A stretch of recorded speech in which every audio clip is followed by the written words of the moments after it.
routine like during the COVID-19 pandemic, my routine went something a little like this. I woke up, I walked to my desk and opened my canvas. Slowly, I brushed my Apple Pencil on my iPad, turning my ideas into life. An hour or two later, my design was finished, and I continued to upload this design to my clothing group on Roblox, a platform of virtual reality. The next day, I woke up and did nearly the exact same thing as I did yesterday. And then the next day, again and again. This was what I did nearly every day, not because I had to, but because I wanted to. My little self would be over the moon right now if she knew that I have earned over 100,000 bahts by designing in the digital world every day. But here's the thing, it didn't happen overnight. I didn't magically gain thousands of baht. It was consistency that made the difference. But how exactly can we be consistent? The answer is enjoyment. I found out that I truly enjoy designing so much that it naturally made me do it every day. If we want to succeed in long term, it's not about sprinting towards the finish line. It's about maintaining our pace as we go. If we find happiness in what we do, we can keep that pace up. Looking forward to doing something motivates us to do it consistently. Together, enjoyment and consistency creates a positive feedback loop. Nonetheless, I'm not trying to say that if you don't enjoy doing something, don't do it at all. As a student who uses her right side of the brain more, I used to hate maths. Has anyone else here ever felt like this too? Maths and I just didn't click, honestly. But everything changed for me, and it could for you too. What I did was that I tried understanding it first instead of judging it right away. And I found that by reviewing it every day and asking questions, gradually, I was able to solve the questions that I thought were so difficult.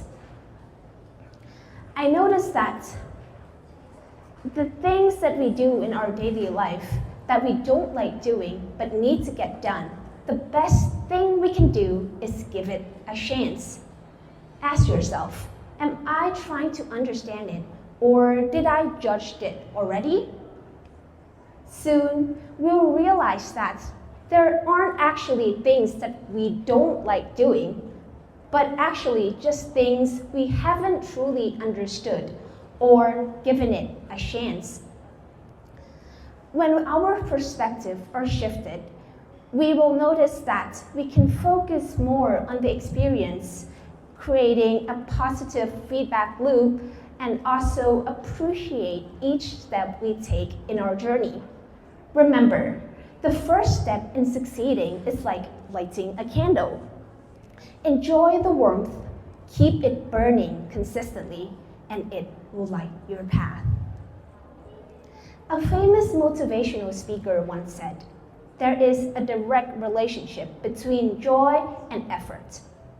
The joy of success is in proportion to the amount of effort expended to achieve it. This brings us to my next point, effort. Remember that I said I used to hate maths? Now I hate it a little less. It was because the effort that I put in, from identifying my weak topics, practicing hard questions, to doing all the stuff that I thought I couldn't do. But this effort that I'm talking about is not just by simply doing it over and over again until I'm good at it.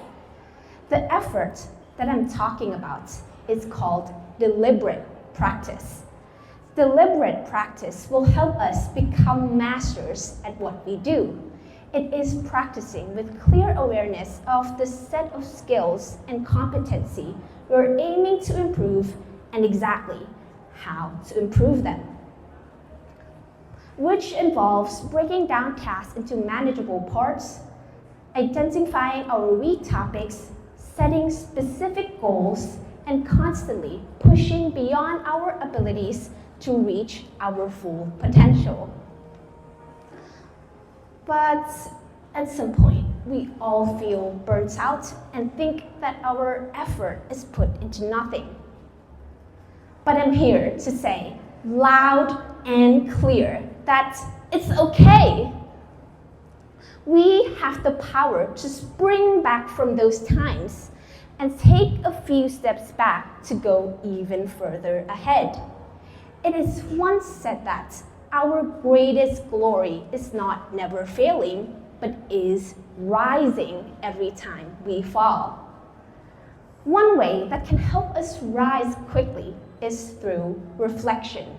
By reflecting, we get to know our thoughts and ourselves better, which helps us recover from tough times thoroughly and also learn from the experiences that will help us adjust our path in a healthy way to move forward. Now, my dream is to get into the Faculty of Engineering.